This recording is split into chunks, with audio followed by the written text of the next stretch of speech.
സംസ്ഥാനത്ത് SIR-ന് തുടക്കം. ഗവർണർക്ക് എന്യൂമറേഷൻ ഫോം നൽകി. യോഗ്യരായ ഒരു വോട്ടറെയും ഒഴിവാക്കരുതെന്ന് നിർദ്ദേശം. PM ശ്രീ ഘടകകക്ഷികളുടെ പ്രതിഷേധം അതിരുകടന്നു. നേതാക്കളുടെ വാക്കുകൾ വേദനിപ്പിച്ചുവെന്ന് മന്ത്രി V ശിവൻകുട്ടി. ചീനിക്കുഴിയിൽ മകനെയും കുടുംബത്തെയും തീ കൊളുത്തി കൊന്ന കേസ് പ്രതി ഹമീദിന് തൂക്കുകയർ. ശബരിമലയിലെ അവതാരങ്ങളെ ഒഴിവാക്കുമെന്ന് ദേവസ്വം പ്രസിഡന്റ് PS പ്രശാന്ത്.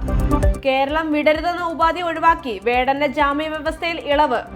സർക്കാരിന്റെ പ്രഖ്യാപനങ്ങൾ PM ശ്രീയിൽ നിന്ന് രക്ഷപ്പെടാനെന്ന് VD സതീശൻ. ദേവസ്വം ബോർഡിന് തിരിച്ചടി. ഗുരുവായൂർ ക്ഷേത്രത്തിലെ ഏകാദശി ഉദയാസ്തമയ പൂജ മാറ്റാനാവില്ലെന്ന് സുപ്രീം കോടതി. ശബരിമല സ്വർണ്ണക്കൊള്ള പ്രതി ഉണ്ണികൃഷ്ണൻ പോറ്റിയെ റിമാൻഡ് ചെയ്തു. അനാവശ്യ തടവും പീഡനവും കുറ്റപത്രം സമയബന്ധിതമായി തയ്യാറാക്കണമെന്ന് സുപ്രീം കോടതി. രാജ്യത്താകമാന മാർഗനിർദ്ദേശങ്ങൾ പുറത്തിറക്കും. വിദേശ പൗരന്മാരുടെ തൊഴിൽ അംഗീകാര രേഖകളുടെ ഓട്ടോമാറ്റിക് എക്സ്റ്റൻഷൻ US നിർത്തലാക്കി.